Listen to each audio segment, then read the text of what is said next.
registrado.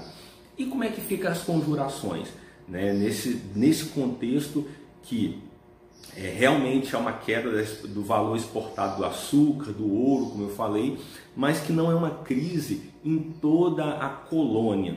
É uma crise que seria mais localizada na região das Minas e na região produtora de açúcar, no caso a Bahia, onde aconteceu a conjuração também, a conjuração baiana.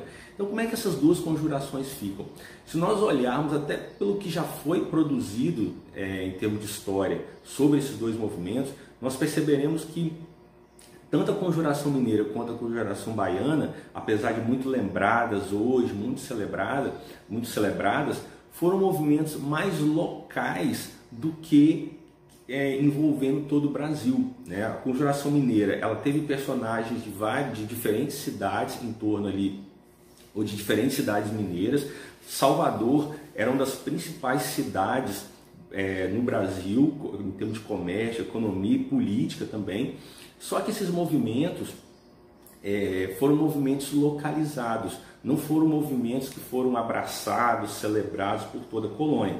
Esses movimentos, eles se destacam por terem um ideal de separação de Brasil e Portugal, coisa que não havia em movimentos anteriores, só que eles envolveram pessoas ou personagens da localidade, no caso da conjuração mineira de algumas cidades da capitania das Minas Gerais, e da conjuração baiana, elementos, personagens da cidade de Salvador. Então eles foram movimentos localizados.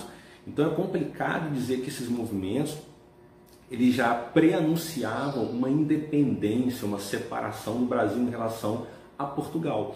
Ou seja, naquele momento, final do século XVIII, não havia de forma generalizada no Brasil uma ideia, uma defesa, um pensamento de separação entre Brasil e Portugal. Como veremos num outro vídeo, mais para frente, nem no ano de 1822, pelo menos a primeira metade do ano de 1822, era generalizada a ideia da separação entre Brasil e Portugal. Já é um consenso hoje entre os historiadores que pesquisam a independência do Brasil, que a ideia de separar Brasil em relação a Portugal foi uma ideia que aconteceu ou que surge no apagar das luzes, em que a classe dominante brasileira abraça essa ideia, mas foi já caminhando para o setembro de 1822, não foi algo, você olha a documentação, eles mudam rapidamente de ideia. A ideia em 1822 era manter o Brasil como Reino Unido a Portugal. Então dizer que esses movimentos, Conjuração Mineira, Conjuração Baiana, foram pré-anúncios da independência brasileira, os documentos não trazem essa afirmação, eles não nos permitem concluir dessa forma.